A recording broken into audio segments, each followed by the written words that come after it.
Hi everyone, welcome to another episode of the Nathan Ross Reese Reformer Podcast.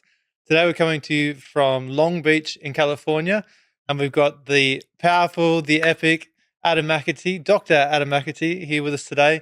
Expert in Pilates, expert in biomechanics and anatomy.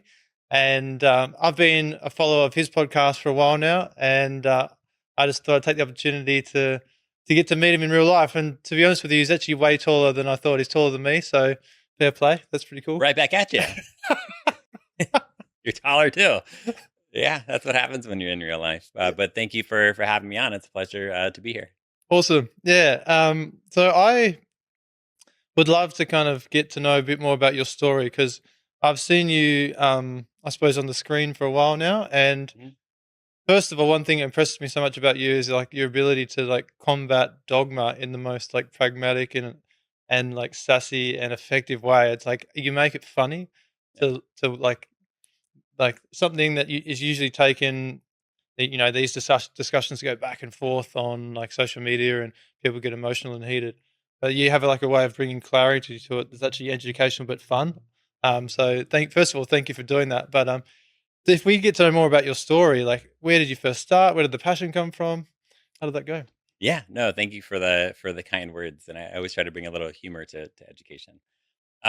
So I'll try to summarize 16 years of Pilates life into less than 16 years. Okay. I've started teaching Pilates in 2009. I was 20 years old when I started my program, 21. So that's been about 16 years at the time of this recording. And I started I had about 2.5 hours of Pilates experience prior to my Pilates training. I just enrolled because I needed a change of life Yep. into a classical Pilates training, which was a great foundation for me to learn from and to grow from. Um, the reason why I know the original repertoire is from that training, but I've certainly shed a lot of what I learned in that training. As I went on to go out into the world and share all of my passion for Pilates with the community, I just started to recognize like knowledge and skill gaps, Yep. like we all do, right? We're supposed to know it all before or when we're done with our training, but we recognize that's just the beginning. So naturally, I was like, oh, I have to go get another Pilates certificate. Like, what else would I do? One thing led to another where I interviewed for a certificate program and it wasn't a good fit, I think on both sides, for lack of better words. And I found myself into like 2 weeks later, I found myself enrolling into a community college.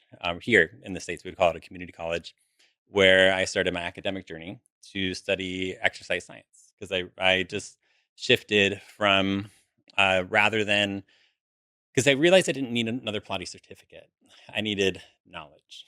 And so I wanted to become a physical therapist. And I'd barely passed high school. I had like no college credits, nothing. I started with one class at a community college. Wow. And I worked my way up throughout the years to earn my bachelor's in exercise science. And then as I started to learn about like biomechanics and anatomy and exercise physiology, I would like go into class and think I knew the answers because I was going to use my like classical Pilates education answers. And then I realized I was dead wrong on many things. And it started to change how I would teach Pilates because it became like internally like an ethical consideration for me because I learned that I needed to teach Pilates a certain way because that's all I knew. Yep. So I taught what I was learned, what I learned in school. And then I was learning new things in exercise science, like progressive overload and all these things that I don't need to preach to you about. And then I started to apply it to my Pilates teaching. And I had this like, it felt like an existential crisis of, am I still a Pilates instructor? Wow. Even though we're doing more than one push up at a time, even though the book says do one and then stop and then do one more. Things of that nature.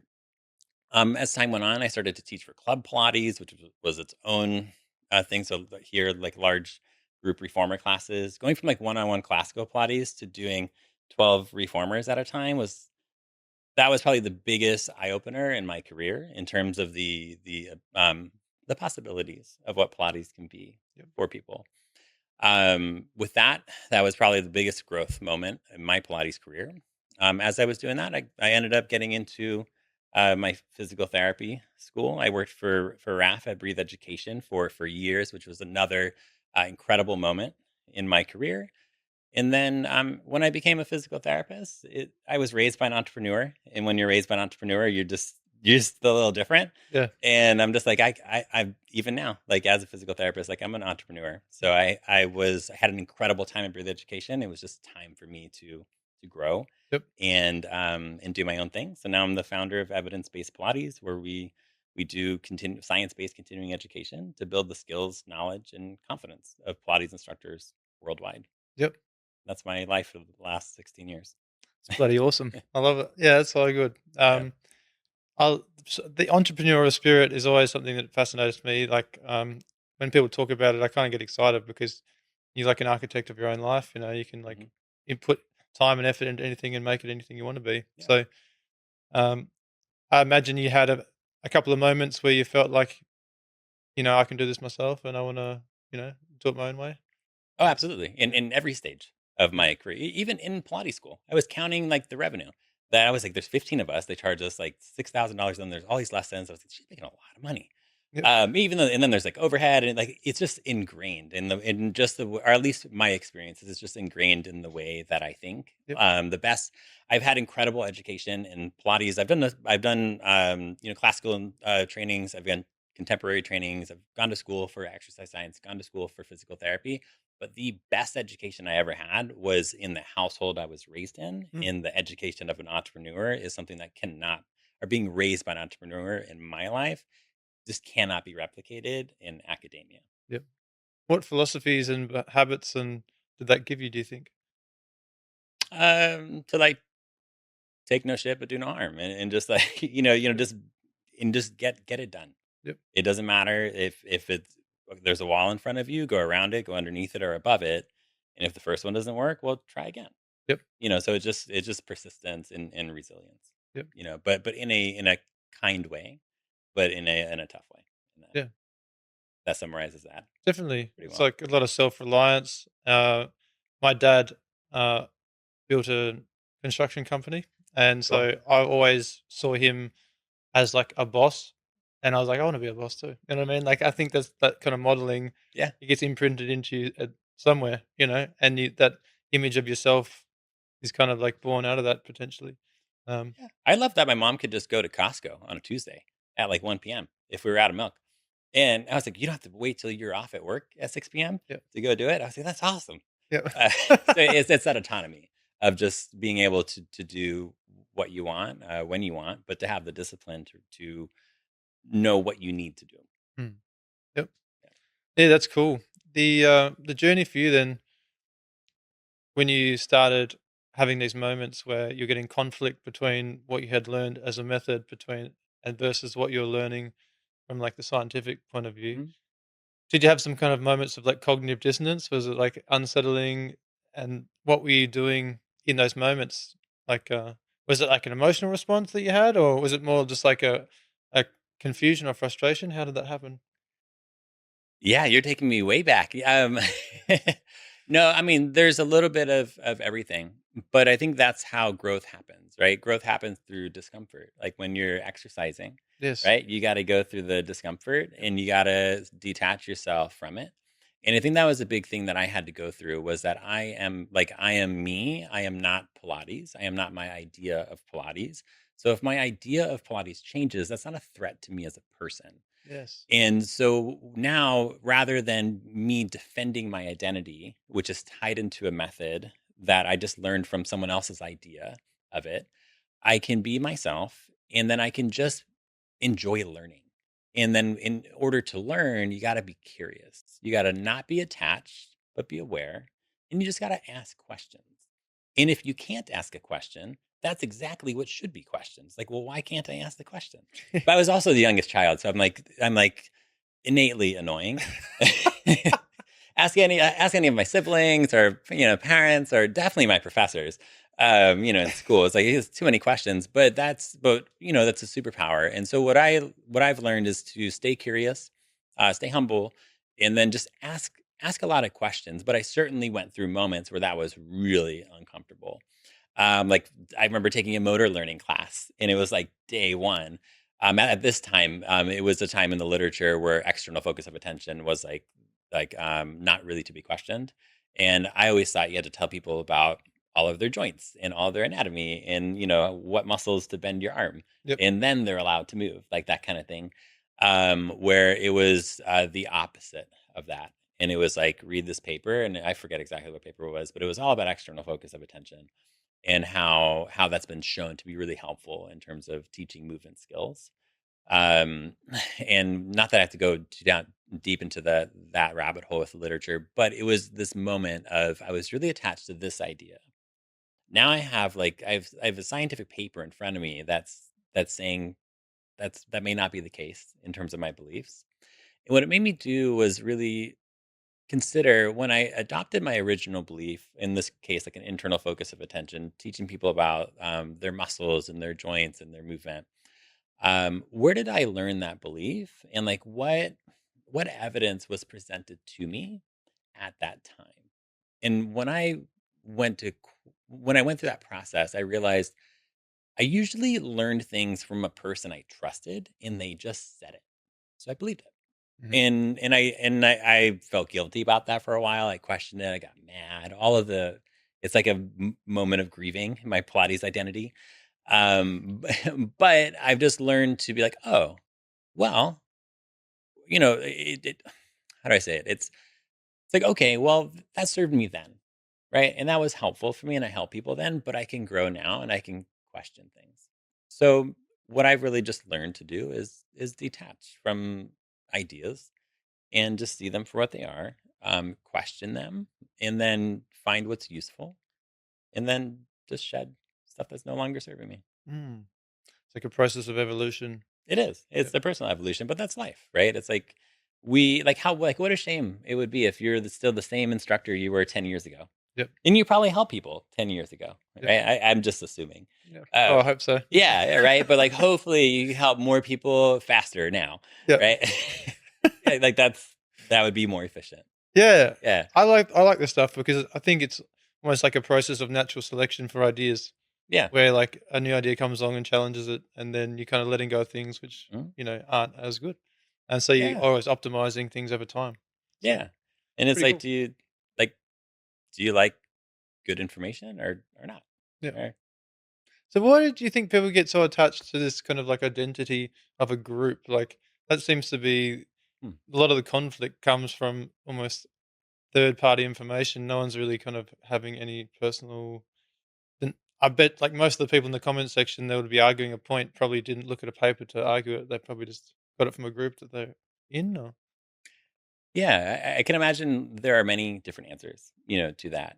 And so I think people genuinely love Pilates, right? I'm going to assume that most Pilates instructors love Pilates in some way, shape, or form, or at least they did before they started teaching it. And there's something that people are trying to protect with that. And that's where I talk about identity is like, I mm, am not Pilates. I am not my classical Pilates experience. I'm not my contemporary Pilates experience or my science-based Pilates with RAF. Like I'm none of those. I've just experienced those, but I'm my own person. And so where I feel like at least some individuals get their identity tied into that, and it's if what they believed wasn't true, then who are they, mm, right? And then we turn into this. Well, I'm a fraud moment.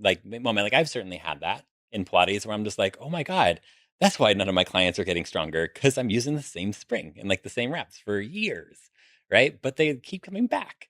I went through that moment where I felt like a fraud in that way of they're paying for expensive exercise and I'm not doing a good job, or that's how I felt. So I feel like there's a sense of defending something that they love. And there is a moment where either they're not ready to or they don't know how to consider that they can still be doing well in what they're doing. They're teaching their neutral spine with transverse abdominis activation for the clients with chronic low back pain. They're doing well, right? Maybe that's one way to win, but it might not be a superior way to win. right? Maybe there's other ways that are equally effective or maybe better for certain individuals. But if you've been teaching this for 5 years, 10 years, and your instructor who you love and you adore had taught you this and they've like pounded it into you, it's Mm. like you are the guardian of the throne. Like I will protect not only myself, but the individuals I love and the institution that helped raise me in Pilates. I'm defending all of this. Like you're defending like a Pilates family. Yeah. But it doesn't have to be that way, and I'm not saying that is that way for everybody, but I've been one nice aspect of studying with different companies is you get to kinda see how they operate a little bit, and there is a lot of that, that culture where it's like we must defend the way we do it. Mm. But there's so many ways to win at Pilates, and like, I think we focus on so much on, like, the pebbles and not the boulders. Like, the biggest thing that you can do to help someone with Pilates is just make sure your client does it and then that they continue to do it, regardless if it's neutral spine imprint or some athletic reformer or feet and straps and a mermaid, whatever. Yep. Like, how many times a week have you done it, and for how many years? That's probably gonna be your biggest lever in terms of long-term effects. Mm. And then we can get into the weeds of, like, intensity and things of that nature. Yep. Yeah, definitely going from like nothing to something is a massive win. Yeah, And or just, like, something and then continuing with yeah. something. Yes. Yes. So yeah, it's good to I suppose to reframe it in a positive way like that. Like that everyone is contributing to like the the success of like the industry in their own way. But I suppose it just comes down to questioning like what are you trying to achieve? Because as soon as you set an objective, then there's going to be like a certain pathway to get there that's more effective than others. Oh, no. Oh, totally. And so within this, what I've tried to navigate is how do we make change and be disruptive in a way that's non-threatening, Okay. right? And so if we just sit here and we're like, well, they're all wrong, right? Like just like notice like if you were believing something and then someone was like, oh well, you're wrong, right?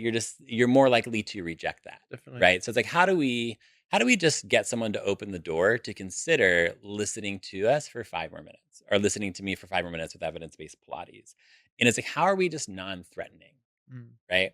Well, we're all helping individuals, and what you're doing is helpful because what someone is doing who might be in conflict with less than optimal movement, let's say, or underdosing clients for years, you're still better than sedation. Yes. You're way better than that, right? So you're already winning, in some regards. But then, can we educate in a way on the masses that's relatable to the individuals, that's non-threatening and sparks a sense of curiosity? Because I think we all want to learn. We all want to grow. We all want to help people. We all want to be a better instructor today than we were yesterday, and so on and so forth. But we're only going to learn from people we want to learn from, Mm. and we're only going to like we don't want to feel threatened in an educational environment or in a workout, whatever it is. So I think there's just something powerful about like how can we be non-threatening? How can we push the needle forward and maybe like implement ideas like progressive overloading or adding some weights to a reformer, but then to that individual that's like, well, that's not Pilates, that can be pretty threatening, Yeah. right? So there's definitely an art and a skill of delivering that to an Mm. individual. And I suppose, not everyone can be reached. So, you do what you can and you just kind of get on with it. Like Oh, yeah. I like how you can handle it so well in the comment section. My personal approach is I just ignore everything and just get on with it because I kind of don't feel like I need to try and convince anyone of anything. I just let them do what they Yeah. want to do. But yeah. And the thing with that is also in regards to the comment section, so that's like social media. Mm. I have no expectations of changing the mind of the person I'm talking to. And this is a massive thing for anyone who's interacting online or even just in the studio. It's not always a person you're talking to. It's all of the people who will see that comment, that see that conversation, that say nothing for whatever reason it may be. I have had the pleasure of working with thousands of Pilates instructors over the years, and I've had a fair amount of well-intending, like science-based individuals or people that are really interested in science say thank you for being a voice of reason Mm. because I was just about to leave this industry. Like maybe they're a nurse who, they worked as an RN for 20 years, and then they got into Pilates, and they're like, what the no, like none of this makes any sense, or like no one's using any research. This isn't like, I love Pilates, but this isn't for me. Mm. But then they see a comment, right? And in social media, challenging some like alternative biomechanics, or just like like stuff that I would just personally disagree with. Yep. It makes a difference for that person, Yeah. right? And they'll never be in the comment section, but they might slide in your DMs, or they might check in on the podcast, they might check in on YouTube, or they might be a member of your services in some regard. Mm. So I mean, so I think that's a good approach, to that, or just recognition that there's a powerful lens in the people who remain silent. Yeah. Well, I appreciate the fact that you do that, because I feel like my expertise in a lot of these topics isn't as deep as it is required to kind of be able to handle those conversations well. Like, I've got my own beliefs, but I don't have like a PhD or any kind of like specific kind of You don't need that. title. Yeah. Nah, Uh, the the journey though of like getting to the point where you started to, were you always that inclined to kind of respond, or did it come at a point in time where it was like this moment where you're like, "Do you know what? Like, I got something to say," or like, how'd that happen? yeah, I think it's because I was raised by my mother. Uh, Shout out to mom. Yeah, like there's just a part where it's we all have our strengths, and we all have our weaknesses and things of that nature. And it's good to work on our weaknesses. But even with our strengths, like a superpower, you got to know how to use it. Yeah. And so for me, I can certainly be reactive if I choose to. And over time, there's been a refinement of that reactivity. So rather than telling someone you're wrong, you're dumb, and I'm superior for all these reasons why I'm superior, right? Like that's not going to go well, and it's egotistical. Like that doesn't serve anyone but my own insecurities. Um, so over time, it's been really nice to see it as a game, right? Because we're always learning. Mm. As Pilates instructors, we're learning how to become better Pilates instructors by seeing how our clients respond, right? Or we're better business owners by seeing how our customers respond. We're always learning. And so for me, I see that as a way of how can I articulate an idea in a way that is accurate, right? But it's also respectful. And then also as a owner of evidence-based Pilates, and we have hundreds of members, if my members see me responding this way, Mm. like am I being respectful? Am I representing evidence-based Pilates well? Yep. And then also, if like, what if I was talking to somebody who was going to be a future member? How would I talk to them? Mm. Right? Because it goes down to like, they're not a threat to me as a person, but I do have contrast with an idea, and I'm going to choose to respond in some way, shape or form. Mm. That's me if I'm being patient. But I'm also human sometimes, and I kind of want to be like Kermit the Frog, like on the First of all. keyboard. Yeah, first of all, So but I call that kitchen table talk, right? It's like when we're like pouring a glass of wine, and we're like at the kitchen table, just talking it up. That's Yeah. that's a little different. But no, I think it's just like how can this make a difference for individuals, and over time, Mm. it's gotten a little easier, but I'm sure I slip up every now and then. No, I think you did great. One thing I do like with your approach is that if you do have an issue with maybe an educator's point of view, you don't actually call out the educator, you just call out the information. Yeah, I yeah, think that's a exactly. great approach. Yeah, I mean, people still get mad, right? Which is kind of what I talk about, where it's like, oh, like their identity is tied into a concept.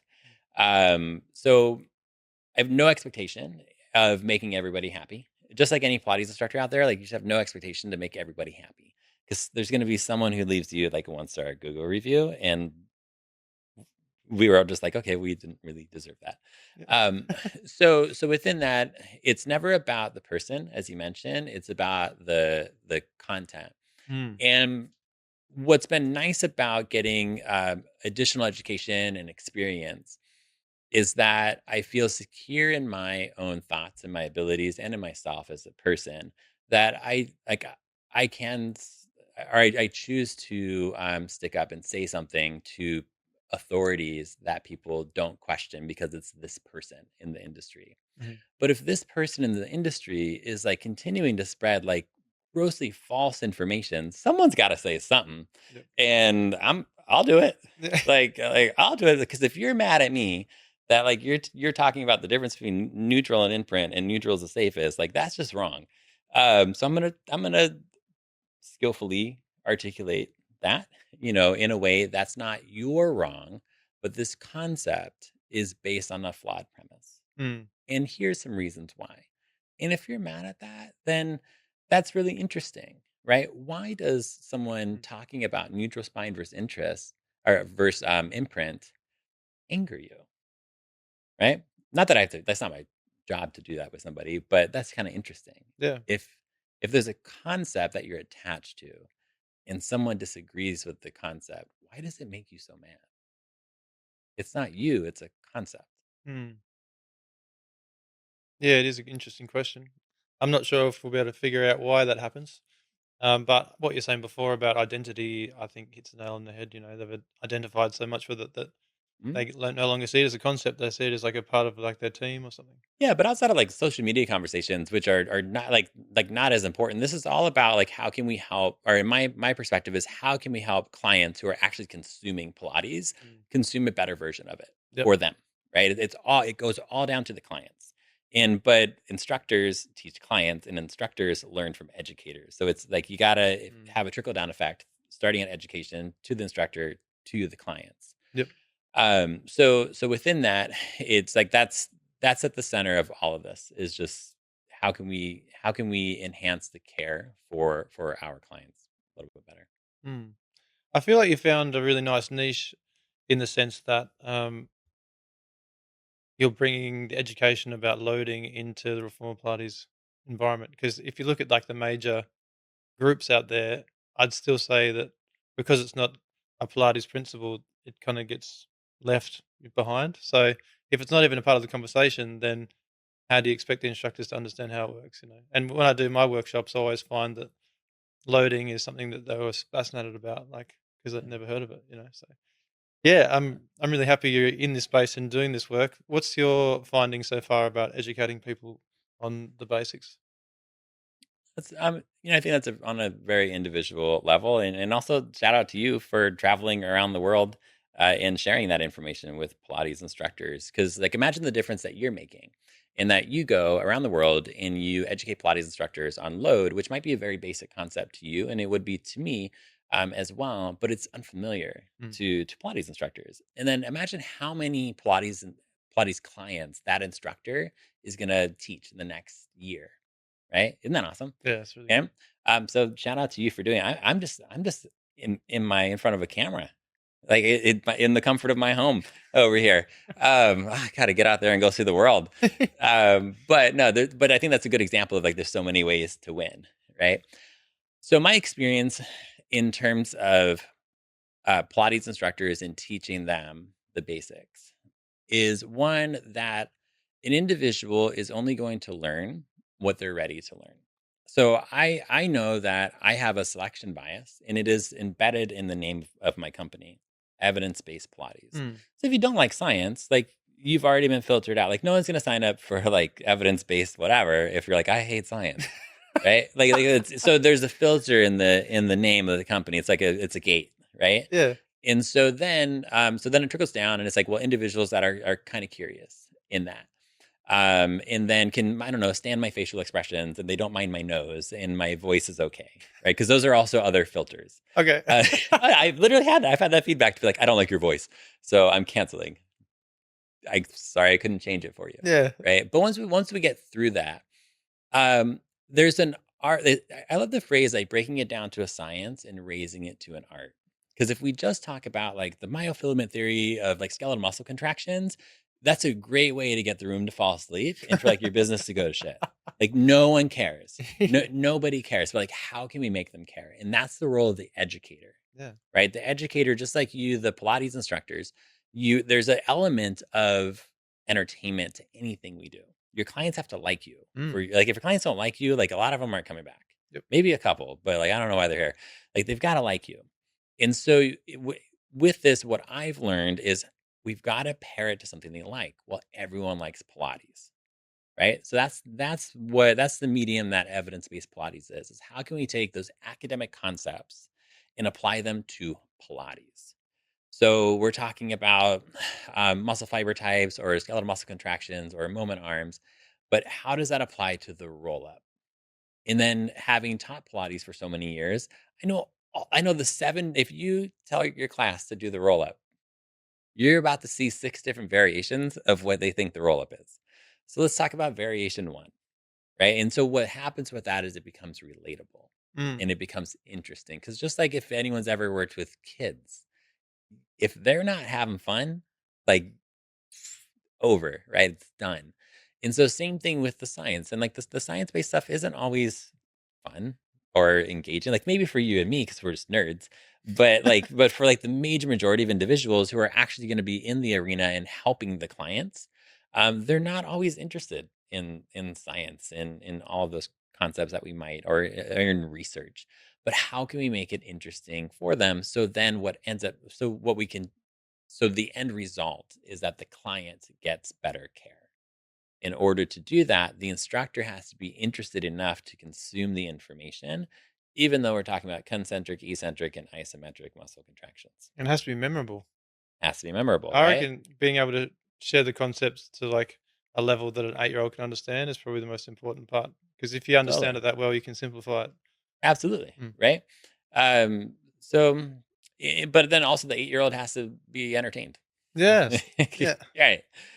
Totally. So that, I mean, that's really at the heart of what I've learned to do is to just try to be as engaging as possible, as relatable as possible, and express very complex ideas into very simple ways. Mm. But then also have the skills, knowledge, and confidence to answer complex questions because there will always be the the nerd in the room, right? Who is like, I guess sorry to all my orthopedic professors, like who raises their hand and says, "How about under this circumstance? You know, on Wednesdays if it's 74 degrees, like whatever it is. Like under these, there will always be someone who wants to know more. If you've ever had a private client who's an engineer, that's a great example.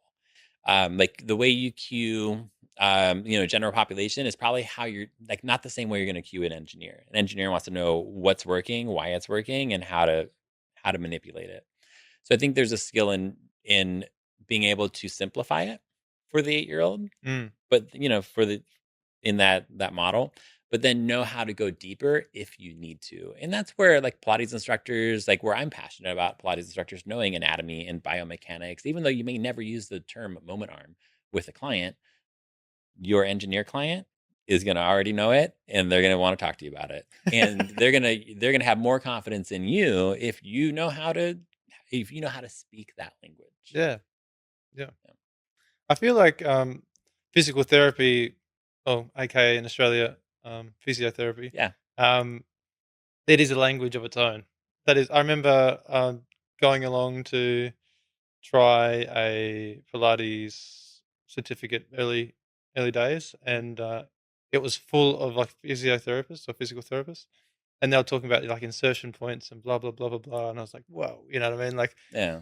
Like I was like hadn't had a lot of experience with that kind of language that was so specific up until that point. So I Yeah. remember like being a part of this conversation, feeling like, wow, it's like another language. Literally, like I could be in a different country, only like getting half this conversation, you know. So it is pretty impressive how like if you really want to get into it, there's like incredible depth you can dive into it, you know. Mhm. But for the general population, I think what you're saying is you have to be able to make it fun and relatable, but you also have to have the depth required to like answer the questions that people have if they really have a passion about it. So it's Yeah. pretty good. Absolutely, right? And then also filtering out, like you can go as deep as you want, but then like you can go into like all the everything we know about fascia, right? And all the depth about that. And then when you zoom out, it's like, well, how much of that matters when we're doing a squat, a lunge, or a hinge? Like Mm. probably little to nothing. Like, sorry if that offends any fascia nerds out there, but I think that's a good example of like you can go really deep into a topic, but there's also a skill in filtering out what's important. Yes. Right, what's like what we would call like in physiotherapy, like clinical application. Like what matters in the clinic and then what just matters academically. So I think that's also a powerful skill, and that's where talking about loading is a massive, like that's the boulder in the room. It's like, well, if you just load your client like skillfully, and then you understand how to manage the load over time, whether it be increasing it or decreasing it. Like if you're working with a chronic pain client, sometimes we have to decrease it because we're like threatening the nervous system, and for long-term adherence, we're going to have to really dial it back and then build it up over time. Like that's the boulder in the room. Like you can know as much like insertion and origin and all that stuff, but if you don't know how to like just load somebody, like none of that matters, Yep. or it doesn't matter that much. It matters not much. Yeah. Yeah. One of the things I love about the load is it's basically a spectrum or a gradient. And if you were to look at it, or a continuum, it's like you could take it from, recovering from an injury, Mm. working with a physical therapist, and the same exercise on the same machine can be scaled up into like a most dynamic group reformer class. Oh, totally. Yeah. So like understanding the load is the connection between all these different things that are possible. Mm. And they're all trying to achieve the same objective, which is to kind of stimulate adaptation and help the body. So it's just it's super empowering, I think, when the instructors understand enough that they can actually start to educate their own clients in class about not just like what we're doing, but not just how it works, but like why are you stronger now? Like if you started with a blue spring for a standing split targeting the inner thighs, but now you use yellow, like how did that happen? Like why is yellow harder than blue? Mm. To be able to actually explain that with confidence. Now Totally. the clients have a reason to want to do it. So Yeah. yeah, it's pretty cool. No, absolutely, and it's also in regards to loading, it's also useful to recognize that as long as you're living human tissue, you adapt to resistance training. It's not Mm, should you load it; it's how much should you load it. yep. Right? It doesn't matter. Like as my when I put my physical therapy hat on, one of the most powerful experiences that I ever had was doing my last clinical rotation in a skilled nursing facility. Probably over 98% of individuals did no exercise whatsoever. And then, a physical therapist comes in, da, da, da, and like they're fighting for their independence. And a lot of them were fighting for their lives. Mm, And so they needed a certain amount of loading. That loading could have been conscious contraction of their quadricep. Like that was, they just needed to generate tension inside because that's all they could do. It could be me helping them stand, right? And then sitting down and doing it 3 times, and then we check vitals, and that's the load that body can tolerate at this time. And one of the biggest things that I took away from there was with the individuals who came in and said that they had done whatever exercise, didn't matter. It made no difference what exercise they did. If they exercised, they were I could do a lot more with them as a physical therapist. That was more fun. And then also they were more likely to get out of there. mm, Okay. Like these were individuals that couldn't come home. And that could be because they had an illness. That could be because they had an elective surgery, like a hip replacement that just didn't go as well. Or a lot of times people fell. And then now they had an array of injuries and things of that nature. And so in this case, if we frame that in Pilates, right? Like, how does this make sense for a Pilates instructor? Or like, why is that meaningful? It doesn't matter what type of Pilates these individuals would have done. Okay? Anything would have helped. It could be your classical Pilates where you are working on your powerhouse and you're going through the repertoire. That would have helped. Okay. It could be your physio based contemporary Pilates, right? That would have helped. It could be athletic reformer. That would have helped. It could have been something that the Pilates industry would like snarl at and be like, that's not Pilates because it's like, right? But they're having fun, yeah. right? Like that would have helped too. So at the end of the day, that goes back to the loading, right? Your body needs to be loaded. The medicine and the poisons and the dose. The biggest thing is going to be adherence. Did you do it? And then how intense is it is extremely important. But that's underneath the umbrella of adherence, which is straight from the ACSM recommendations for loading. But that education, in my experience in Pilates school, that wasn't present. In Pilates school, you learn Pilates, Mm, right? And you should. Wouldn't it be weird to go to Pilates school and be like, I didn't really learn Pilates, but I learned about progressive loading, right? Like that'd be weird, right? Like you should probably learn the 100 and the roll up and the repertoire. So I think that should be embedded in it. However, a Pilates education is an education in Pilates. And there's only so much you can do in a training. So I don't want to just bash Pilates courses and be like, well, you should be teaching all this stuff because there's only so much you can teach to someone. Like you just got to go in and teach people, get your ass kicked in like mentally in the sense of like none of my cues landed. I want to cry. And like I did not have a good day at work today. And then you learn, right? It doesn't matter what job you have, you always have that. But over time, you should learn. You should learn about other concepts because uh, thing that individuals with like the strength training and the Pilates conversation kind of get to is there's this assumption that Pilates education is strength training education. They are not the same education. That's a massive problem because a lot of times sorry, I'm going down a rabbit hole, but a lot of times when Pilates instructors, well meaning, awesome Pilates instructors who are helping clients, when they talk about strength training, they change the definition of strength. They will do it in one way or another. They will change it. They'll put the word functional in front of it, and then it's like catnip, right? It's like, oh, we like that, right? But they'll change the definition of strength, and they mean well, right? They mean well, but the academic in me is like, no, I don't know, right? It's like you're doing good, but there's some gaps here. Yeah. And it would be the same thing if a personal trainer had no experience in Pilates. They just kind of looked at Pilates, they took a couple classes, and then started talking about Pilates. There would be knowledge gaps Yep. because they don't have a Pilates education. They have a strength training education. So you can like kind of sort of get Pilates, but you don't really get it because you didn't have the education.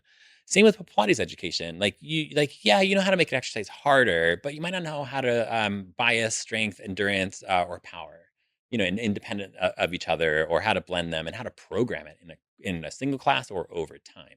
That's a strength training education. And I don't want to say it shouldn't be in a Pilates education, but there's a lot to do in a Pilates education.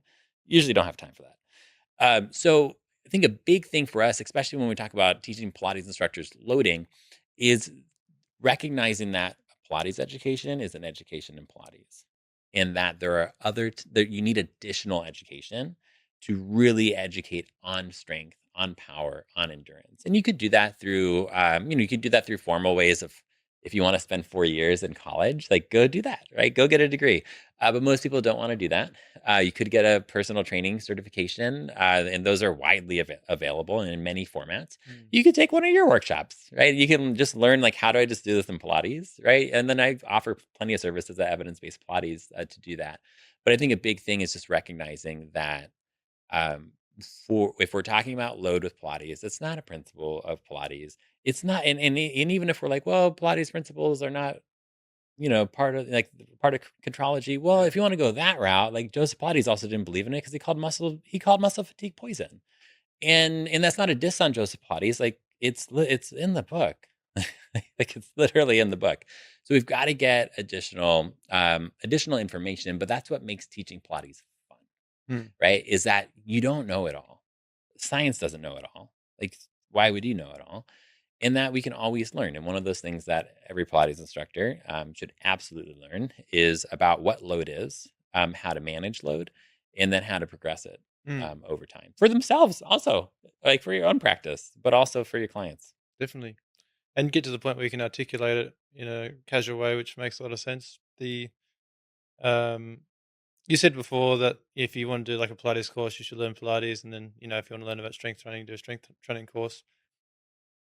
My kind of vision is that I'm in the process now, about 90% complete with launching my own official certificate, which is in my method, and I went through the process of looking at how to do that, and no one tells you how to do it because no one wants you to join the market of like instructing, certifying instructors, obviously. You were raised by an entrepreneur, figure it out. Yeah, yeah. So I've been figuring it out, and it's taken a while, but basically, all the pathways that existed before, you had to go down the Pilates route, which was, you start with mat and then you go through the repertoire, and but the way I'm looking at this is I'm distinguishing myself now, that I'm literally saying, look, I'm not Pilates because I'm not basing on the Pilates method. I'm basing it on my method. Cool. And very specifically trying to achieve optimal outcomes in like large group reformer classes. Oh yeah.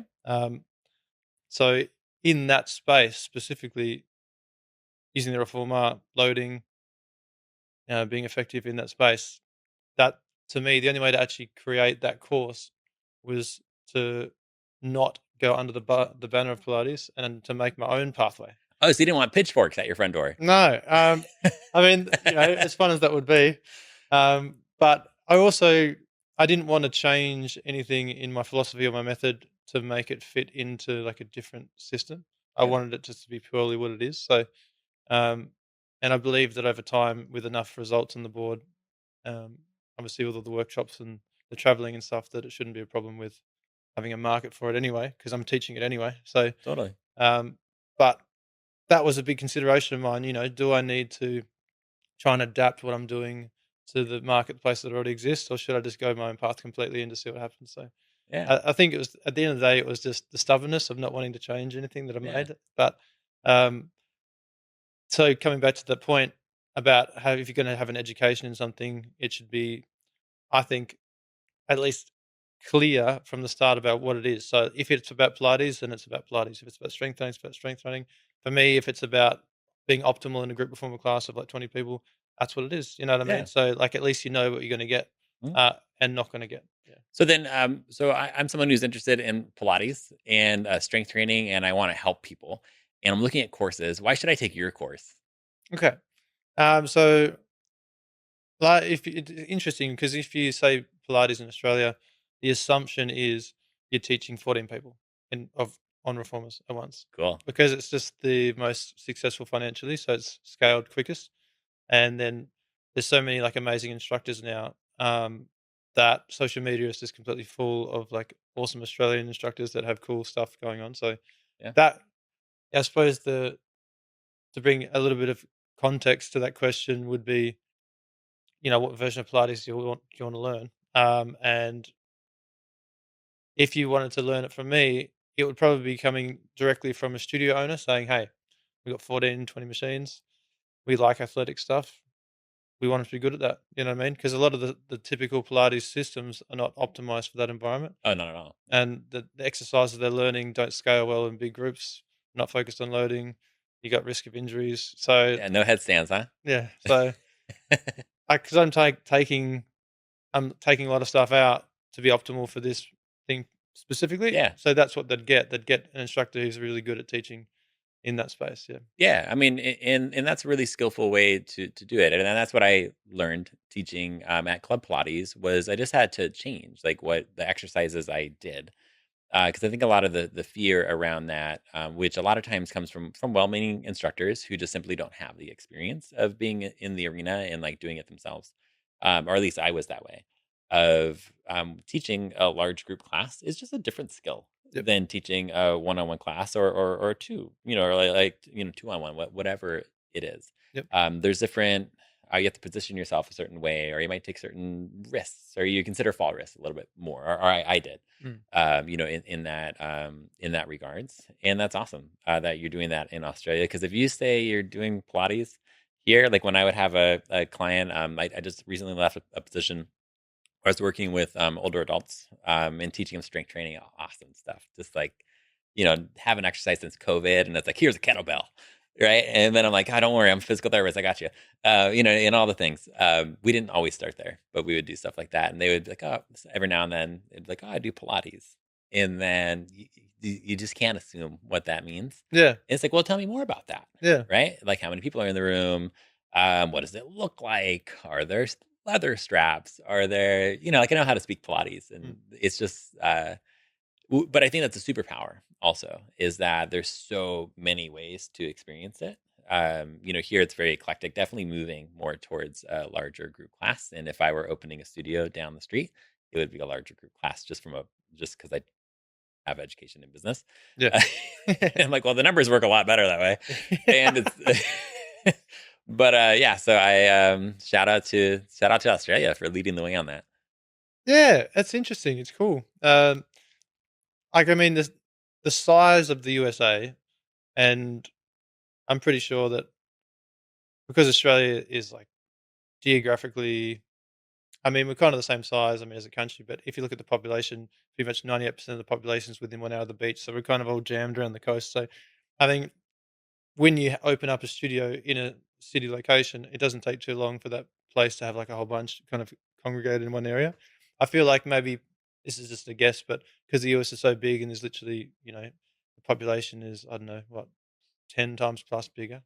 And then, you might have some urban locations that have like a couple of studios popping up, but you'd never really have the impression yet that it was completely saturated. But I feel like in Australia, maybe it's maybe it's just because we've got a smaller population. So, and then you look at the amount of studios there are per person. It's probably maybe that percentage is higher than the US currently. Maybe. I mean, definitely here it depends on where you are, right? And especially like in the evidence-based Pilates community, I mentor hundreds of instructors Mm. in our Slack community, and through that, I get to understand their circumstances a little bit more. And some instructors they only have one studio or two studios to choose from in like a 45-mile radius.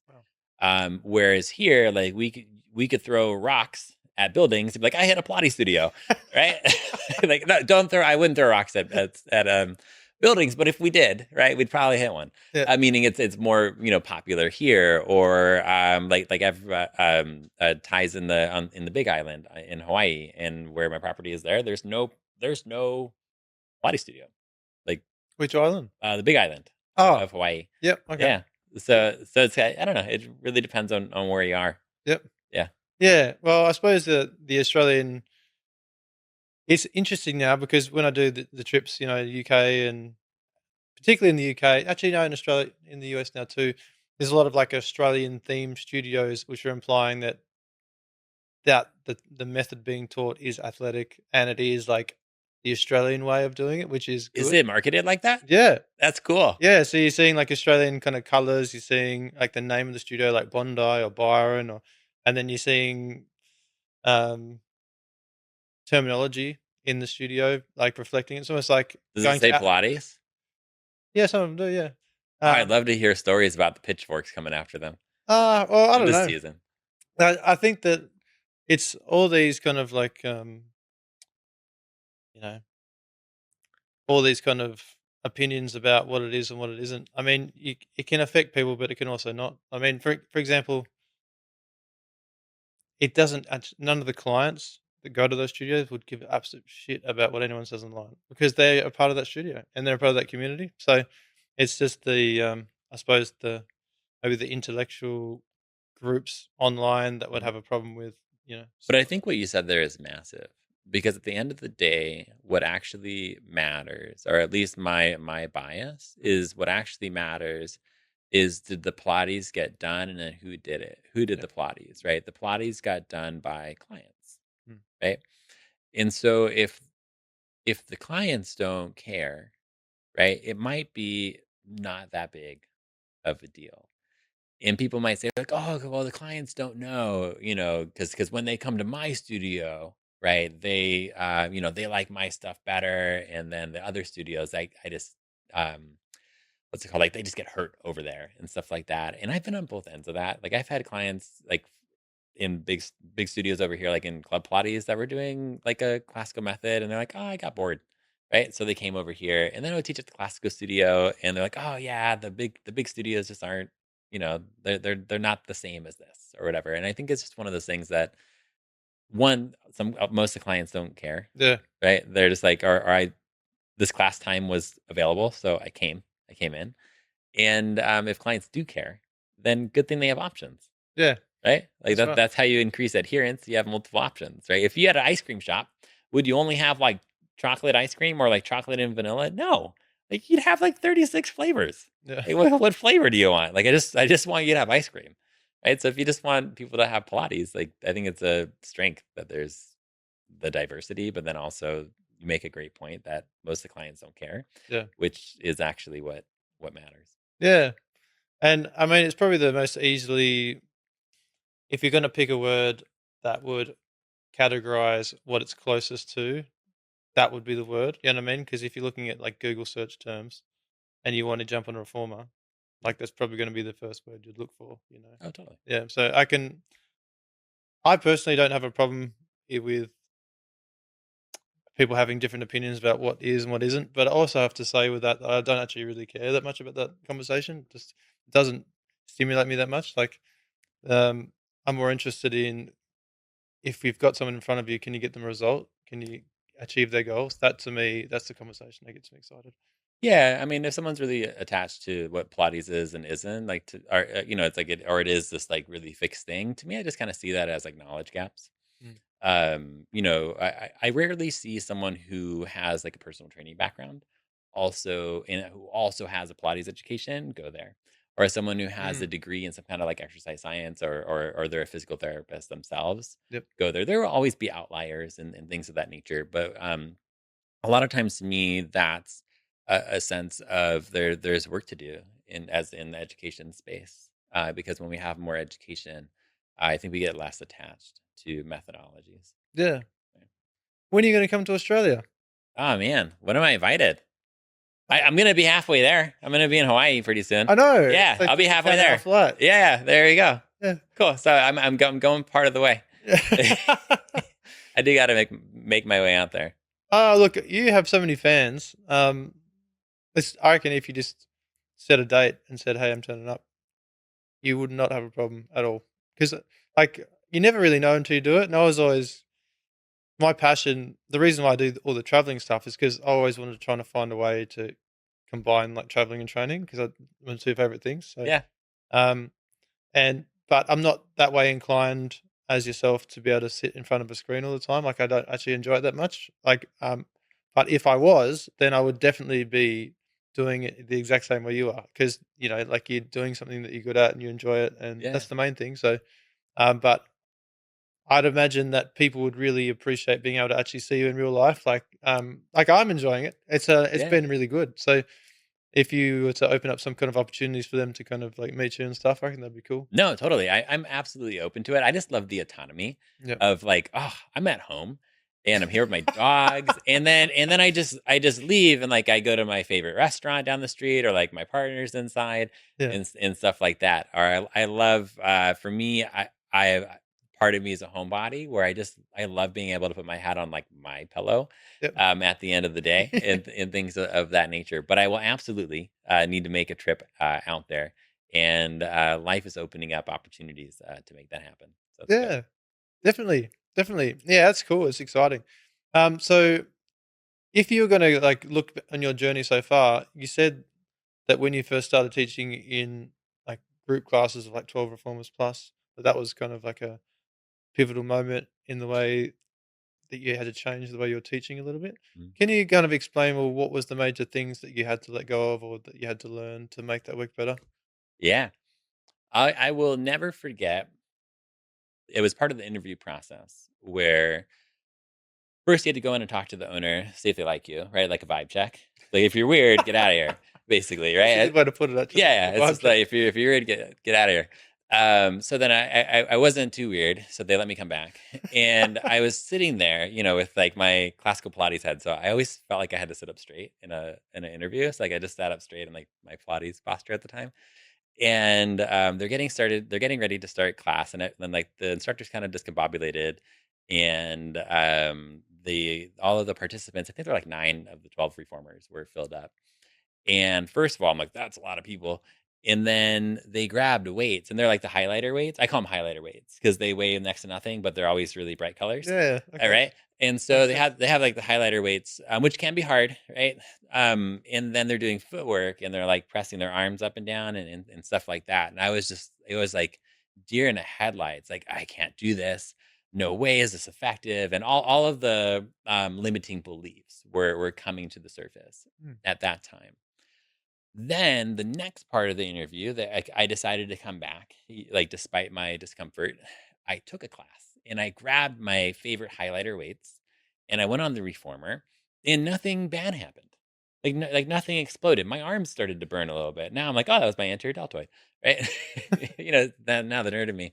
And I did that, and I actually had a really good time in the class. And I was like, wow, like I went from having this uncomfortable, like, cognitive experience because I wasn't doing anything. I wasn't taking the class, I wasn't teaching the class. Then I went into doing it. So I had the experience of the consumer to be like, this was actually pretty good. Right. And then I went to teach it, and I realized I had to teach differently because I couldn't be as hands on as I was used to doing classical Pilates one on one, maybe two on one if I was getting really crazy. Right. Then I had to use my words better. Yep. Right. And so it was still uncomfortable because learning is uncomfortable. But then I just chose to live in that discomfort and be there and see it as a growing moment. Mm. But what was also really cool was that, let's say, hypothetically, there were 10 people per class, and I had four classes. I had to decide to bang them out, right? So it's like, let's just, I'm here. The coffee's strong. Like, let's just keep going, Yep. right? So we did like, four classes. I helped 40 people experience Pilates, Yeah. right? Yeah. And they liked it, Yeah. and they're coming back next week, right? And then I also enjoyed the performative aspect of teaching the group classes, and so it opened my mind to there's other ways to experience this, but I also love to learn, and I loved that I was learning a new skill, Mm. and so it also helped me reflect on what other limiting beliefs, do I have? Because I was like, what else did I learn in that training? It's like not going to serve me well. But then at the end of the day, I really found that I appreciate a mix because I don't. If I just did like 35 group classes, like still teaching class in my head when I'm trying to go to bed. Doing a countdown to go to sleep. Yeah, exactly, right? Like, and pulse, right? But I also enjoy the one-on-one connections of, and the continuity of care, which is really important to me, to help people, one-on-one, through an extended period of time. And so it taught me a better balance of one teaching Pilates, for myself, as well as, it's just how people can consume Pilates differently. Because by only teaching one on one or like two on one, I was only teaching like well off individuals, which I didn't have a problem with.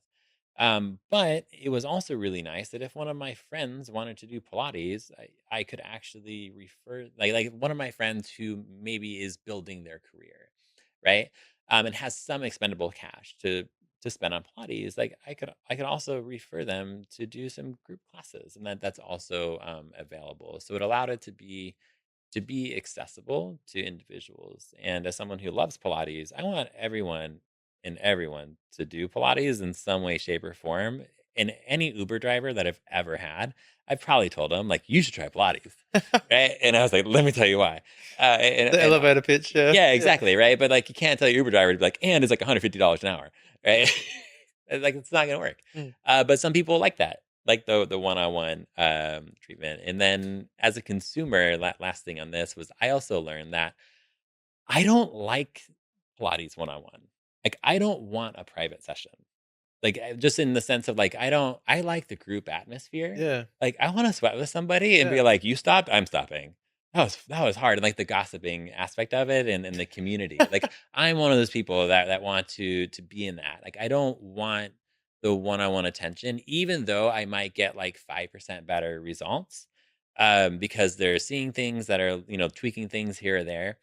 Um, but I also know how to manage load, so I just ignore the instructor sometimes, and I'm like, "I'm putting on another spring," because I am. So I but then within that, I realized that there are also people, sometimes they don't come to Pilates because they like group exercise, and if Pilates isn't part of that group exercise, they're not gonna experience it because they wanna do groups. They don't wanna do one-on-one. Yeah. So that was a lot of my experience there. It just really opened my world of what Pilates can be and how I could grow as a person and as a professional, and also just help me better understand, the power of having, increased accessibility to Mm. I Pilates. think that's a really good point. The idea that if you look at the total amount of people that you've trained in the same time frame, like Mhm. 4 hours, like exponentially more. Well, and I also feel the same way about online. Like, Mm. as a consumer now, I actually am only like, I'm not a part of any memberships anymore, except for my online stuff. I do like Peloton workouts. I stopped going to the gym. I'm like, I can just do this at home. I have tons of kettlebells, and that allows it to be accessible, to me. But then there are, online Pilates that allow it to be accessible, whether it be through YouTube or through like a John Gary TV or Pilates Anytime, or like, in all of my memberships, I have hundreds of classes, on there. And one part of that is like, well, I could film a class. Like, I just filmed a class today.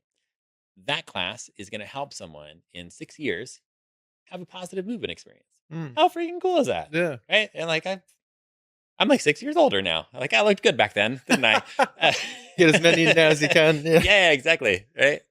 No, I'm gonna keep lifting weights. I'm gonna be fine. Yeah. No, Yeah. you'll be right. Yeah. Yeah. The It is impressive though if you think about like the pure scalability of doing one class in front of a camera and the amount of times it can be used. It's actually crazy to think It's about. wild. Yeah. Yeah. So any Pilates instructor out there who's like, how do I grow as an instructor? Film what you do. Film what you do. And it will suck. And you'll get better. Just like the first time you taught footwork. Because you'll have your microphone off or the angle or the lighting will be weird. But the best thing I've ever done in my career was just I turned the camera on. Mm. Because you capture stuff because the moment when you teach a class and you're in an in-person class, you're having an incredible experience.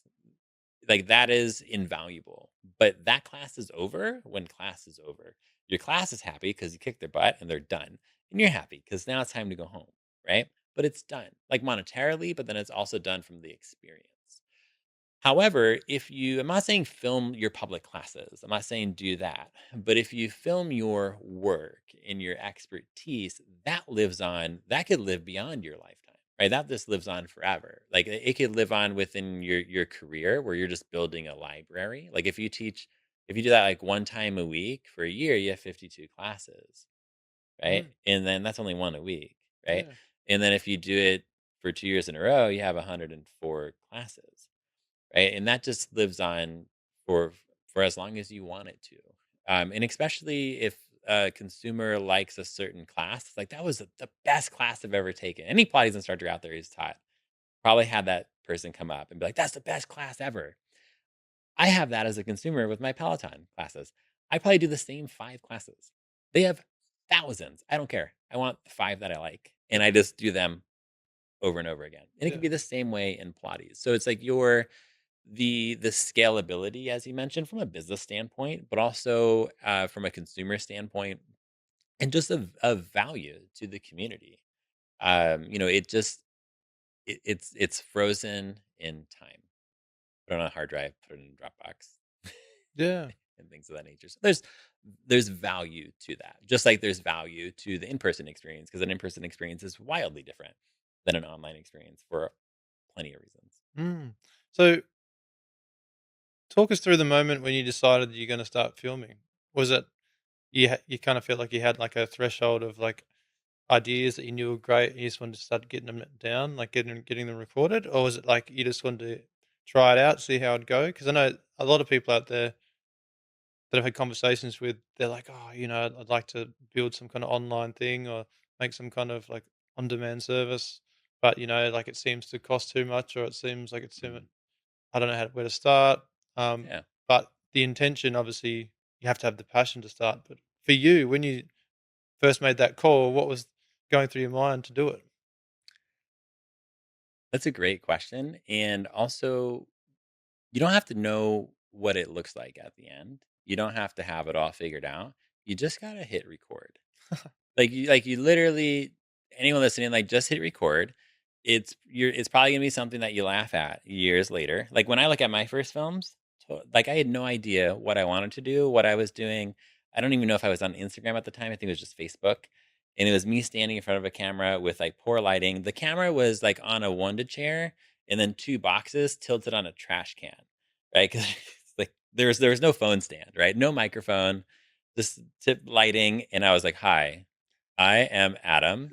And, like all the monotone, like nails on a chalkboard kind of stuff, but I keep it in a file that no one will ever see.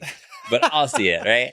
Okay. And it was like to me, it's like just when you do something for years, right? It's like and then you look at it, you look at your first one, it's like, God, that was awful. Right? I'm even redoing a course right now. I did it about 2 years ago, and I'm like, oh God, who made this? I was like, oh, that was me. Like totally revamping it. So same thing with filming. I had no expectations, none of that. I just wanted to grow. I Yeah. think at that time I probably wanted clients. Because I didn't know anything about marketing, advertising. I had a dream, some strong coffee and some passion, and I was raised by an entrepreneur. So it's like just make it happen. And the best way you learn is by doing. The best Yeah. way you know how to teach footwork is like go teach footwork, right? Yep. You're gonna say cues that don't work, and your clients aren't gonna listen to you. at times, and sometimes they do listen to you, and you're like, "Wow, that went really well." But why did it go well? Mm. You learn the best by doing. Yes. So I just kept filming, and then I would look at it and be like, "Well, that doesn't look quite right, right? Why is my head not on the camera?" Oh, I should do a test recording, or oh, like I should have maybe a stand that holds my phone, right? So it doesn't fall off the trash can. Things of that nature. And then as time progressed, I just got more interested in the online aspect, and I got and it allowed me to connect to the Pilates community, Mm. right? Because I was always isolated. Like, I was teaching my clients at the place I was at. I just didn't. There weren't other Pilates instructors that were teaching at the same time. It was like myself, like this empty studio, or I would be at Club Pilates, and we didn't have a front desk. I was the front desk, so I was checking you in. I was checking you in, checking on your account while I'm teaching footwork, right? And that was what it was at that location. Not recommended, by the way. But I was never connecting with another Pilates instructor, but that Mm. allowed me to connect with other Pilates instructors because Facebook groups were a thing at the time, and all the drama, right? And that's where I started to get interested. I'm like, oh wow, there's Pilates drama, right? And so I was just reading at first, and then I had the courage to like say something, and then I was like, oh, I have something smart to say, right? And I was like, "That's cool," and it just kind of snowballed, and it's been the best thing in my career in terms of meeting individuals. In standout was I got a job in Australia. I've never been to Australia, right? And that was purely from being online Yeah. and for just being authentic, Yep. trying to make a difference in any way possible. You never know Mm. the possibilities that are out there, and for that, it got my foot in the door of being a Pilates educator to the masses, Mm. right? Which really allowed that to form, and then that becomes a part of the professional weekly thing now. In the sense that it allowed me to make a difference for more than just the people that were in the room. So it all started with a camera tilted on a trash can. I was teaching full hang on the Cadillac. That was weird, especially when my head went off camera. That was weird, right? It all started with that, and then incredible opportunities working for RAF at Breathe Education. I worked for John Gary just because I wrote an article, and then being able to run evidence-based Pilates and make a difference to instructors around the world. Mm. So to anyone who's looking to learn and to grow as a Pilates instructor, there are many ways to do so, but my best advice is turn on the camera. Right? Even if I mean, you just never know what will happen. And you're never going to be like, damn it, why do I have 200 classes? Like, that's totally ruining my business. Right? The worst thing that happens is like you just did Pilates 200 times and it's just sitting there. Yeah. Like, you get to like, you literally are working and you're doing the Pilates. Sign me up for that. Yeah. You make some really good points there. And the thing I love the most is what you said, just press record. Yeah. That's it. Just Just do do it. it. Just do it, and do it in a way that inspires you. Yeah. For me, that's about environment. It needs to be comfortable. That's why I don't rent out a studio. I like the comfort of my home. Like, my stuff is there, and when I want coffee, I can go get coffee from my coffee machine, right? And it allows me to have a rhythm that works. Always trying to do it at like a studio and stuff like that was never as inspiring for me. Time I'd get pressure it as in, well. I'd get it in and stuff like that. Yeah. Um, but but yeah, just do it in a way that feels authentic, to you. And it's I just can't speak enough to it. The reason why I'm talking to you today is because I turned on a camera.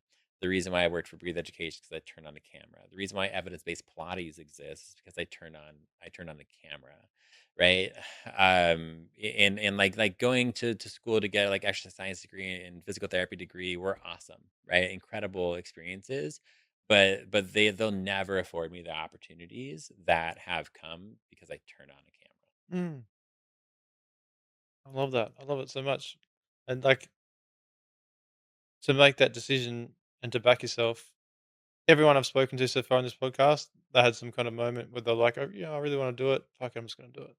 And then the Yeah, things that happen from that moment are just incredible. You know? they're all lessons, Yeah, right? You got to take messy action. If you're waiting for the perfect moment, like it's not gonna happen. yeah, Like and even now doing this for years, there's just shit that's not perfect. I'm like, damn it. Well, I learned, right? yeah. No, but what you said too about your first video, I've got a whole bunch of stuff archived on my Instagram, and so I still have my first ever video that I posted, and everything that you said, lighting horrible, and then You're even perfect, right? oh yeah, Yeah. you know my 8 likes really enjoyed it. Those people enjoyed it. Yeah. The but also just my understanding, like the spring setting I was on, the speed I was moving at, the layers I was adding on. I look at it now and be like, oh, you don't have any idea what you're doing, you know. Yeah. And it's incredible to see your own progression, and understanding, Mm, and that gets compounded so quick when you record it because you actually not only do you do it, but then you watch yourself do it, and then you yeah. like get the feedback straight away. So, and then if you're putting it out there like Instagram, then you get the feedback from other people what they're interested in too, Mm. and it just like accelerates so quick. And it's also an entirely different skill Yeah. than doing Pilates or teaching Pilates. Like there are a lot of people that are really good at Pilates that aren't that great at teaching it. And a lot of people that are excellent instructors that if they're in class, they just kind of seem like a regular individual. Mm. And there's a lot of people that are really good at Pilates and things of that nature, but might not be very good at business, right? Or individuals that are really good at teaching Pilates, but they don't quite understand how to film, right? So being able to film is its own skill, right? And just like teaching Pilates, like its skills get better over time, Yeah. right? You get better at squats by doing squats, Yeah. right? And progressively load it, yeah. And so you got to find that with filming, as well. And that could just be the angle of the camera, or when you're down there doing the lunge, like maybe have your face looking at the camera, or have your mouth close to the microphone, stuff like that, or you know, remember to hit record. Yeah. That's a good one. That's so annoying, man. Yeah. Yeah, That's the I've learned worst to thing. just do like if I'm filming by myself, I'll just do like 15-minute batches, and I'll just like cut the film at 15 minutes, and then I'll restart it because I've had too many times where I've had done like an hour class and just like didn't record it. I'd rather go back. This is a filming hack for anyone doing like long classes. Just cut it at 15 minutes and edit it in because Wow. I have no problem. I have no problem, or sometimes I have a problem depending on what exercise I was doing, losing 15 minutes and losing an hour. Because Yeah. after you've done like the whole repertoire or this whole like banging class and like drenching in sweat and you have no film, you are not doing, or I'm not doing that again. Yeah. Yeah. It's in the trash, man. Like, or it's not even in the trash. It doesn't exist. It's frustrating. It is so Yeah, but frustrating. it's its own skill, and I Yeah. think that's an important thing. Just like teaching private classes are different than teaching large group classes. Those are different skills, Mm. right? So how many more skills do you want to have in the profession of Pilates or the business of Pilates? 'Cause Pilates is the business if you exchange money for Pilates, Yeah. and so just like if you're going to own a studio, right? That has like pretty much nothing to do with your ability to teach Pilates. It probably helps that you can teach Pilates, but you can teach Pilates and like fail as a business owner. Yeah. And one of the most profitable studios that I've ever worked for, they were not Pilates people. They were spreadsheet people. They knew how to do a spreadsheet and they knew business, but they had wanted nothing to do with the Pilates, right? And even as much as that's critiqued in the Pilates industry, that was one of the most profitable studios I ever worked for. Wow. It's so true though. Like these skills are so specific. Yeah. I hope I didn't cut you off then. What? Were you gonna say something else? No, no, it's just I think that's fun if Yeah. you like learning, right? And maybe we're afraid to turn on the camera. We know we should do it. It would be great for my business, yada yada yada, Yep. or all of the things. This is a learning opportunity, right? So, like, how much do you want to learn and things of that nature? And we all learn in different ways. I just learned by messy action. Yeah. Like, I think like Raph used to just call it on the website, just clicking on shit. And he's like, just click on shit. And it's like, and that's the best thing on a website. He's like, you can't break it, just click on it. Yeah. Right. Although now owning a business, I'm like, no, I actually can't break on it. I can't break it. I can hit the delete button. So yeah, so you click on shit. Or in like that's how I learn is just go in there. Right. But then there's also like if you are a Pilates instructor and you're interested in social media, like there are people who Like, that's their work. They have memberships where they teach people like you how to build a social media. Mm. Go get a membership on that, right? It's like, or if you want to learn about business, like start with a book, like do something, Yeah. in regards to like learn that skill, right? There's a course on how to build a social media presence, even if you're a Pilates instructor in the middle of nowhere. How did you go back when COVID was happening? Did you use that time to do more filming? How did that go for you? Oh, I was going through a lot in my personal life where I was living in my I was total catch. I was freshly divorced, 30 years old, living in my mother's basement. Talk about like a foundation to grow from, right? And then COVID happens. Best place to be, right? When COVID happens, but I'm trying to get into physical therapy school. Get in, COVID happens, and like everyone else, the world kind of stops, right? So I did use that time to film. I didn't know what I was doing, didn't know what I wanted to build, but I turned the camera on, right? And I made awful films. I taught all about neutral spine and the importance of it on some films. I got that one. That was on like the floor of a club Pilates. Because the nice part about being a Pilates instructor is you still have keys to the studio. And so I was like, well, I got keys. I'm going in. There's just no one else there. Everyone's 6 feet away. Get away. Right.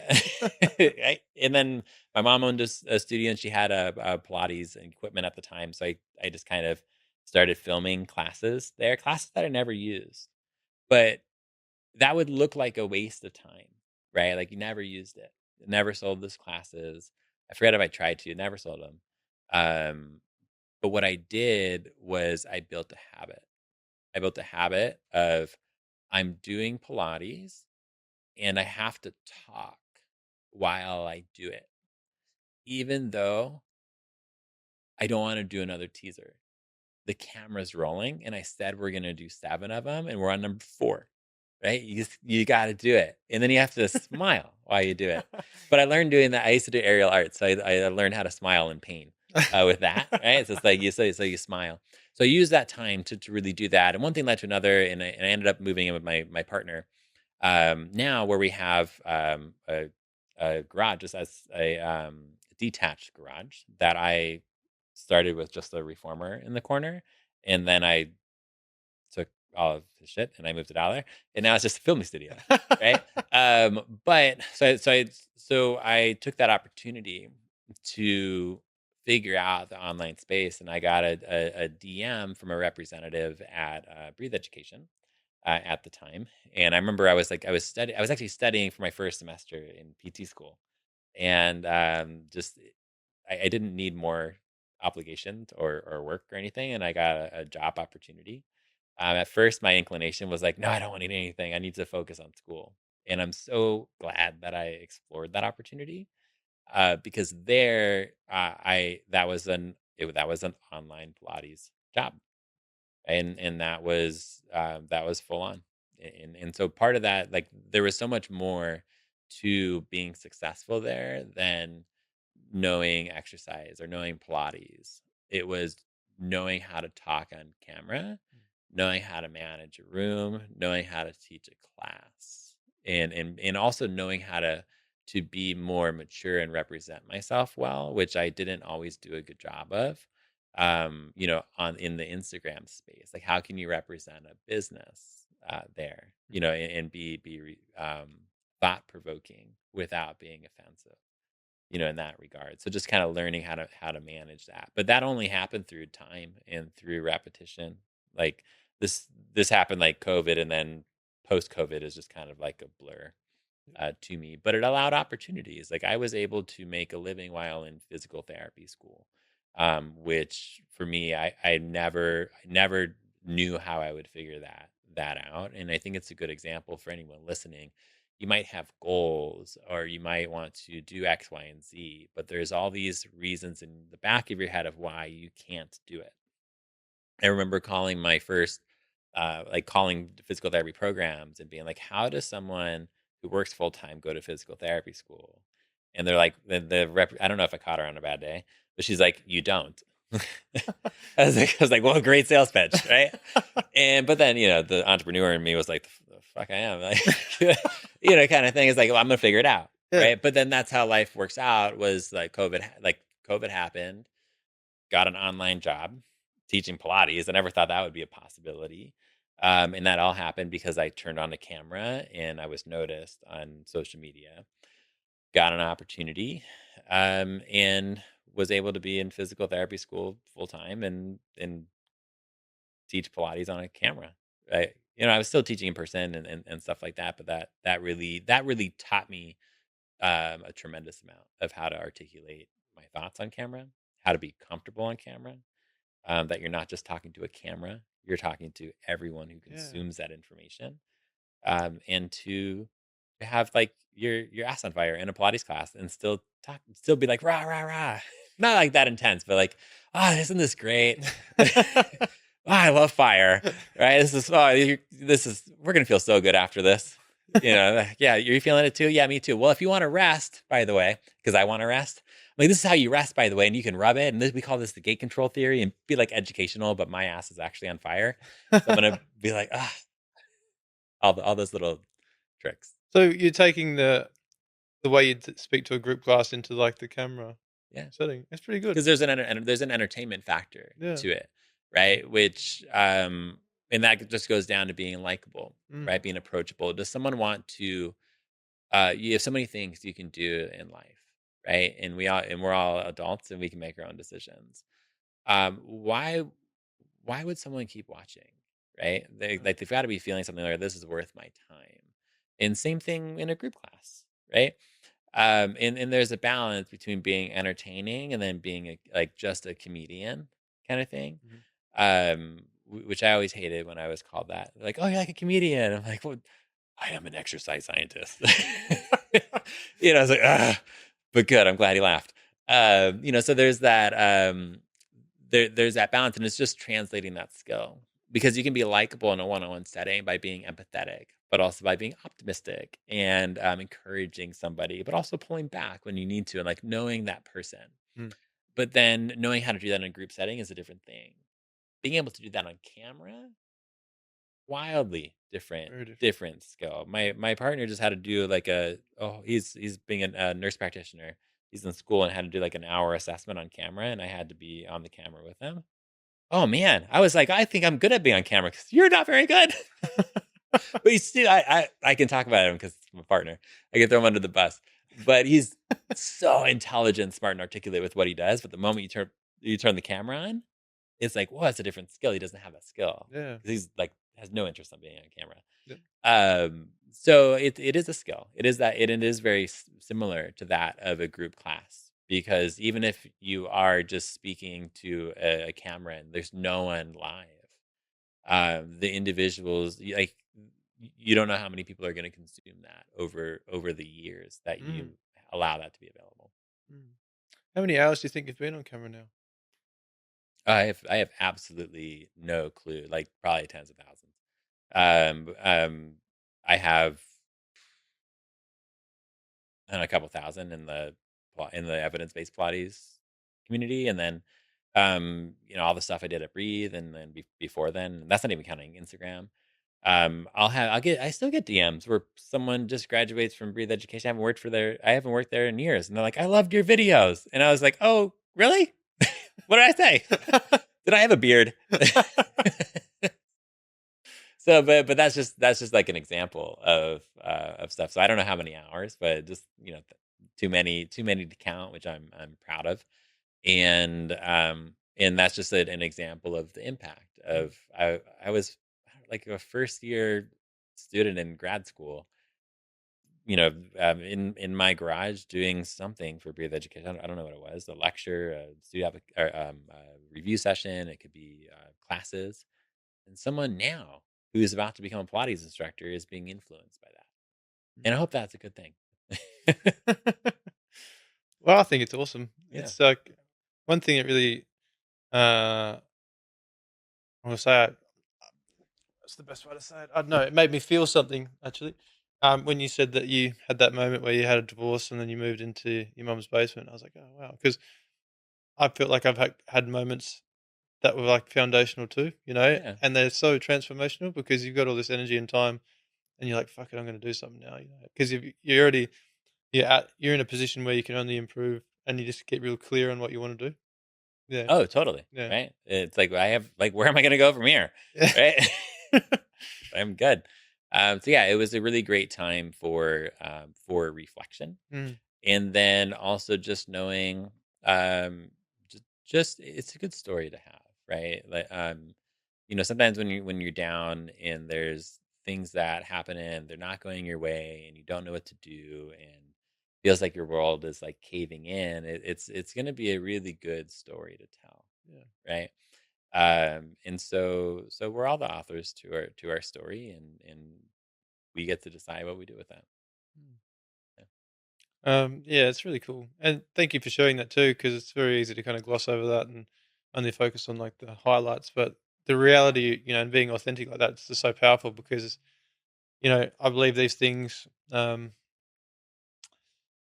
In those moments, you kind of feel like, oh, this is happening to me, but it happens to a lot of people, Yeah. and actually being able to share it and then see what you've done from that moment, it's very inspirational. It makes you relatable, Yeah, right? And it's the same thing with clients. Not that we have to like let our clients be our therapists and things of that nature, yeah, but when you are relatable in some way, shape, or form, to your clients, that's gonna make you more human, mm, and allow them to be more likely to accept themselves, and to be inspired. And so, also like in the role of an educator, like yeah, like you see me here because I can give you all my credentials and whatnot. But when I was a sophomore in high school, I was kicked out of high school and I had a 0.0 GPA. I barely passed high school. wow, Like you can, with persistence and hard work and just a desire, you can do anything you want. mm, It wasn't always this way. I spent plenty of Saturday nights with my daughter in the bedroom and me studying chemistry, eating pizza and my feelings, and all the things. But it's really hard to lose when you just keep showing up. yeah, You just keep doing it and you learn. yeah. Yeah. So, if you're going to look at like the moment you made the decision, you started filming, what kind of commitment level did you bring to it? How many hours a week were you kind of putting into it? I had no formula for it. It was really just messy action. There was no like I'm going to commit this many hours and or I'm going to have this to-do list that I have to do it. It's like, okay, well today I have a 3 p.m. client, I have a 4 p.m. client, and then I have one at 5:30. That's an annoying gap. All right, well at 5 maybe I'll turn on the camera and I'll do something, right? And then whatever that is, or maybe I just like laid on the couch and just enjoyed a candy bar or something before my next client. But over time, it became something where it's more routine. Where I'm like, okay, I'm going to post like this many times a week, right? Because then that became about posting and consistency. Mm, Now I have my goal of posting 2 to 3 times a day, and it's laid out on the to-do list for today. Because now it's more about this is a representation of my business, and so for that, that's what worked for me. I just needed to get it done. And at that point in time in my life, I just wasn't committed to it being like a big business venture. And I just got it in when I could. But over time, it got more sophisticated, more important, and it also makes more of an impact, which has really enhanced my intrinsic motivation to continue to go and to do it. So I have a goal of posting like 2 to 3 times a day now, but that was not always not always the case. that's a lot of that's a lot of content to create per day when you think about like the time it takes to make it too. It does, but Yeah. as you do more of it, you get more efficient at it. Mm, Creating templates is super useful. Utilizing technology, to your advantage and things of that nature. It is a lot, but I am full time at Evidence Based Pilates, yeah. and I am the head of content creation. Yeah. That's my job. Yep. Yeah, well, it is awesome to see the evolution you've gone through. I feel like, as a side note, that the COVID time was very transformational for a lot of people. Like, there's a lot of things that came out of that were good. redirection mainly into like things that were more important. That time for reflection, and it's funny enough, I had the same kind of thing because I was locked down, obviously too, and I started talking to the camera too. So up until that point, I think I only had like 2,000 followers or something. So that was a pivotal moment for me too, because I was like, "Oh, I've got nothing better to do now. Might as well have a go." Yeah. And I Well, you've done started. a pretty darn good job. Oh, thank you. Um, so another reason it's cool is you actually get to record your best ideas, and then you get to keep them because otherwise you just kind of forget them. Particularly if you're looking at combining exercises together, or Mhm. um, maybe like um, had like a cool moment where you found a way to say something in a like a simplistic way, which is more effective. Yeah. Yeah. It's also just fun. Like no one in my house cares about Pilates. Like nobody cares. If I talk Pilates, it's like eye rolls. I have a 16-year-old daughter who just I'm just not cool at all. Yeah. So I'm just there for food and rides. And then my partner could care less. Like he would rather play Zelda, right? Than listen about Pilates. So it also is an outlet to connect, to individuals who are like minded and appreciate Pilates. And I've made incredible friends, Yeah. even friends that like we don't like friends that I'm just in text chains with, and or go hang out. Um, from turning on the camera or making posts and being relatable. Mm. Yeah, well, good on you, and I'm really impressed with like the content you're providing because you bring out a lot of like a high volume, but it's really high quality too. And like I love to listen to like the way you phrase things and the way you kind of like challenge ideas because you sit there and you consider what you believe, and then you kind of get like this moment to consider something different. You're like, oh. Like it's nice to have those kind of moments when you're casually looking at the phone that can actually have a big impact on like the direction you might move in. Yeah. Yeah, that's the idea. The idea is to be thought provoking Mm. in an educational way. And as I mention all the time at an evidence based Pilates is to just take what you like and leave what you don't, in that way. And for me, it's fun because if a video doesn't make an impact, why didn't it? Right? Like what can I learn from this? Right? Was it the hook? Was it the actual content? Was I wrong about something? Right? Like where can I get better? Well, thank you so much for making the time to see me today. And yeah, thank you everyone for listening. And actually, since we're still here, I might as well ask when you speak to the camera, do you address it as collectively like a group, or do you speak more like to the individual? What's your kind of go to? That depends on the context, right? Okay. Sometimes I'll make individual videos for somebody through mentorship. One of the things that I offer, but generally I just speak in a collective manner, Yep. as most because when I think about it, multiple people are going to be consuming the content, whether if it's a podcast episode or a class or any other piece of content. um, I more or less just treat it as the Pilates universe is consuming this. Okay.